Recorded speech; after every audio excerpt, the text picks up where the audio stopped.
Team India की नीली Jersey पहनने का सपना हर कंपनी देखती है। करोड़ों की स्पॉन्सरशिप, लाखों की विजिबिलिटी और पूरे देश का ध्यान। तो सबसे पहले एक टाइमलाइन देखते हैं कि किसने कब टीम इंडिया की जर्सी को स्पॉन्सर किया था। लेकिन क्या यह सपना ही किसी ब्रांड के लिए कर्ज यानी श्राप बन जाता है?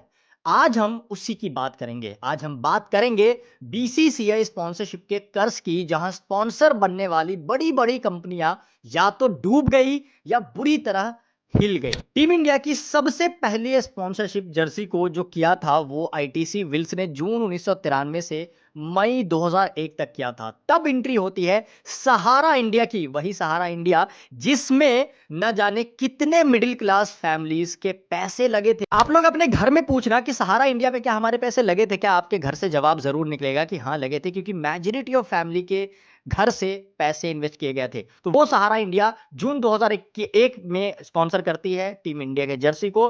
दिसंबर 2013 तक इतना विश्वास जीता था और वो कंपनी बैंकरप्ट हो गई, कह लो भाग गई पैसे लेकर के। आगे बात करते हैं स्टार इंडिया। ये भी टीम इंडिया की जर्सी को स्पॉन्सर किया था जनवरी 2014 से मार्च 2017 तक। फिर बारी आती है ओप्पो की, यानी कि चाइनीज मोबाइल। ओप्पो, वीवो और रियलमी कह लो या फिर कह लो शाओमी, ये सारी एक ही कंपनी है। और ओप्पो ने मई 2017 से अगस्त 2019 के बीच में स्पॉन्सर किया था टीम इंडिया की जर्सी को और बीच में ही छोड़ दिया। फिर बारी आती है एडटेक कंपनी यानी बायजूस की। वही बायजूस जिसको स्पॉन्सर किया था, जिसको कह सकते हैं प्रमोट किया था शाहरुख खान तक ने। और वो बायजूस सितंबर 2019 से मार्च 2023 तक टीम इंडिया की जर्सी को स्पॉन्सर करती है। लेकिन बायजूस का आज क्या हाल है ये आप सबको पता है, ये हमें आपको बताने की जरूरत नहीं है। बायजूस का मार्केट बिल्कुल खत्म हो चुका है।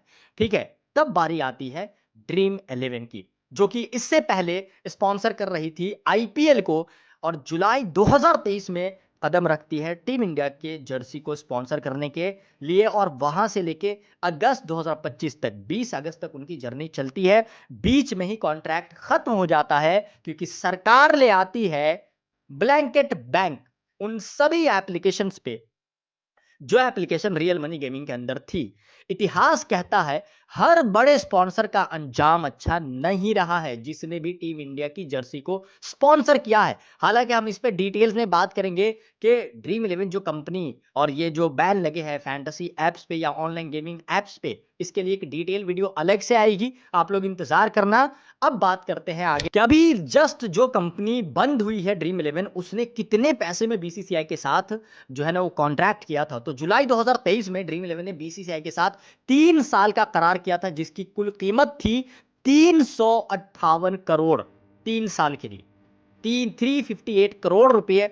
हर होम मैच पर 3 करोड़ रुपए का खर्चा और हर अवे मैच पे 1 करोड़ रुपए ड्रीम 11 ने लुटाए। ड्रीम 11 की वैल्यू उस समय लगभग $8 बिलियन की थी। ठीक है, लगभग 2023 की मैं बात कर रहा हूं। लेकिन अगस्त 2025 में ब्लैंकेट बैन यानी ऑनलाइन गेमिंग बिल इंट्रोड्यूस होता है, पास भी हो गया है, जिसमें रियल मनी गेमिंग और स्पॉन्सरशिप पर पाबंदी लगी और ड्रीम 11 को कॉन्ट्रैक्ट बीच में ही छोड़ना पड़ा। इससे ना सिर्फ ड्रीम 11 की रेवेन्यू पर असर पड़ा है, बल्कि बीसीसीआई भी सीधे सीधे 358 करोड़ रुपए की स्पॉन्सरशिप से हाथ धो बैठा है। अब बात करते हैं फाइनल ईयर 2024 में ड्रीम 11 की रेवेन्यू कितनी थी। तो ऑलमोस्ट अगर आपको स्क्रीन पे दिख रहा है तो 9600 करोड़, 9600 करोड़ रुपए इनका फाइनल ईयर 2024 का रेवेन्यू था। इतनी बड़ी कंपनी इस ब्लैंकेट बैन की वजह से बैन हुई। लेकिन बिल के आने के बाद बीसीसीआई के लिए भी चीजें आसान नहीं थी। एशिया कप 2025 9 सितंबर से शुरू ही होने वाला है और बीसीसीआई को भी ना नया स्पॉन्सर अब ढूंढना पड़ेगा। इतनी विजिबिलिटी के बावजूद ब्रांड के लिए ये नुकसान का सौदा साबित होता है। तो अब देखना रहेगा कौन सी ब्रांड इंडियन टीम की जर्सी को स्पॉन्सर करेगी, क्योंकि 9 सितंबर बहुत जल्द, एक हफ्ते के अंदर आने वाला है। एशिया कप शुरू होगा और उससे पहले ही कोई ना कोई डील क्लोज करनी पड़ेगी बीसीसीआई को किसी ना किसी कंपनी के साथ। ऐसे एशिया कप में आप सबके लिए बहुत ही कमाल का कंटेंट मैं लेकर के आने वाला हूं, तो बस बने रहिएगा। हमसे डायरेक्ट जुड़ने के लिए आप मेरे इंस्टाग्राम और टेलीग्राम से जुड़ सकते हैं, लिंक डिस्क्रिप्शन में दे रहा हूं। अगर ध्यान देंगे तो लगातार 5 बड़े स्पॉन्सर सब किसी न किसी संकट में फंसे हैं। बायजूस को देखोगे तो बहुत भारी कर्ज के वजह से कोलैप्स हो गई कंपनी है। ओप्पो ने कॉन्ट्रैक्ट बीच में छोड़ करके चला, मतलब अपने भाग गए वो। सहारा क्या है ना, कानूनी और पॉलिटिकल इश्यूज के अंदर आकर के अपनी जो है ना दुकान बंद कर ली। स्टार इंडिया का स्ट्रैटेजी बदल गया और वो बाहर हो गए। अब ड्रीम इलेवन पे कंप्लीट ब्लैंकेट बैन लग गया है और ये कॉन्ट्रैक्ट जो है वो खत्म हो गया है। तो क्या ये महज संयोग है या वाकई में बीसीसीआई स्पॉन्सरशिप को श्राप है? कारण साफ है, विजिबिलिटी तो मिलती है। देखो, इसमें कोई दो राय नहीं है कि विजिबिलिटी नहीं मिलती है, पर दबाव भी उतना ही ज्यादा होता है ब्रांड के ऊपर। अगर आप ध्यान से देखें तो अगर आप आगे बढ़े तो इंडस्ट्री जो है ना वो शॉक हो जाती है किसी भी मामले में। जैसे गेमिंग, ऑनलाइन गेमिंग पे जब बैन लगा, पूरी इंडस्ट्री एकदम शॉक्ड हो गई। ठीक है, कॉन्ट्रैक्चुअल ऑब्लिगेशन भी रहता है, करोड़ों का अगर आप देखें तो कमिटमेंट होता है, लेकिन हकीकत में सस्टेन करना भी मुश्किल होता है मेरे भाई। रियलिटी यही है, जो इंडस्ट्री में जो बिजनेस को समझते हैं। अगर हाई एक्सपोजर मिलता है तो उतना ही ज्यादा रिस्क भी होता है। एक छोटी सी गलती भी मीडिया और जनता बढ़ा चढ़ा कर दिखा सकती है। और फायदे की बात अगर आप करोगे, ठीक है, फायदे और नुकसान की, तो पूरे देश में फायदा क्या होता है वो मैं आपको बता रहा हूँ। सबसे बड़ा फायदा ब्रांड्स को जो होता है वो ये होता है, पूरे देश में ब्रांड की विजिबिलिटी होती है, नेशनल प्राइड की फीलिंग के साथ मतलब उनको मिलती है। यानी कि जो भी ब्रांड जो है वो स्पॉन्सर करती है इंडियन टीम के जर्सी को, उनको लगता है कि भाई वो नेशन के लिए कुछ कर रहा है। और हर मैच और हर इवेंट में लाखों लोगों की नजर उस ब्रांड पे होती है। तो फायदे तो बहुत है, लेकिन ये फायदा साथ में कुछ नुकसान भी लेकर के आता है। क्या नुकसान लेकर के आता है? पहली चीज, ये फायदे पाने के लिए करोड़ों रुपए के खर्चे करने पड़ते हैं, लेकिन रिटर्न अनसर्टेन होता है। ये ना वेरिएबल होता है, कुछ कांस्टेंट नहीं होता है कि रिटर्न क्या मिलेगा ये किसी को पता नहीं होता है, अनप्रेडिक्टेबल होता है। जैसे देखो तो ड्रीम इलेवन का फाउंडर भावेश शेठ ने खुद ही कहा है कि ये इस तरीके का बैन लगा कि हमें जैसे समझो कुछ समझ ही नहीं आया, इस तरीके का। दूसरा, अगर आप देखो तो रेगुलेटरी रिस्क रहता है, जैसे गेमिंग बैन हो गया। अब रेगुलेटरी किसी भी इस पे जो है ना रेगुलेशन आएगा किसी भी इंडस्ट्री पे और वो बैन हो जाएगा। ब्रांड इमेज पर असर पड़ता है बहुत ज्यादा इसका। एग्जिट करने के बाद लोगों का गुस्सा उस ब्रांड के लिए डेफिनेटली आ जाता है। जैसे अगर आप बायजूस और ड्रीम इलेवन को देखोगे तो इनके अंदर जो सबसे बड़ा इनको नुकसान हुआ है, इन्वेस्टर का ट्रस्ट हिल चुका है।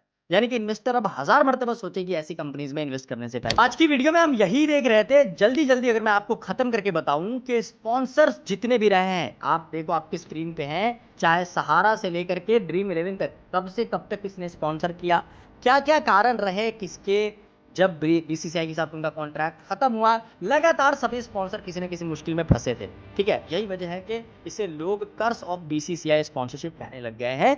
इसमें कर्स वगैरह वाली चीज़ों में पर्सनली मैं बिलीव नहीं करता। मैं सोचा आपके साथ, आप क्रिकेट लवर्स का जानना ये हक है कि कौन सी ब्रांड इंडियन टीम के जर्सी को कब कब स्पॉन्सर किया, कितने पैसे लगे, ये सारी चीज़ें। अब बीसीसीआई नया स्पॉन्सर ढूंढ रहा है। सोचो जरा, एशिया कप और उसके बाद वर्ल्ड कप जैसे बड़े टूर्नामेंट सर पे है। आने वाले हफ्ता दिन में एशिया कप शुरू होगा, लेकिन सवाल यह है कि क्या कोई नई कंपनी इस कर्ज को तोड़ पाएगी। माइलेज सर्किल जैसी गेमिंग कंपनियां भी खतरे में हैं, क्योंकि ब्लैंकेट बैन लगे ऑनलाइन गेमिंग ऐप्स पे, तो आप सबको पता है। क्योंकि ध्यान से अगर आप देखें तो नॉन गेमिंग सेक्टर की ओर अब बीसीसीआई ज्यादा देख रही होगी, क्योंकि गेमिंग पे तो वो खुद ही, बीसीसीआई हो या फिर देश में जो रूलिंग पार्टी है, वो सब ऑलमोस्ट ऑपरेशनल है, एक ही चीज के अंतर्गत होता है। अगर आप ध्यान से देखेंगे तो बीसीसीआई शायद अब नॉन गेमिंग सेक्टर की ओर देखेगा जरूर।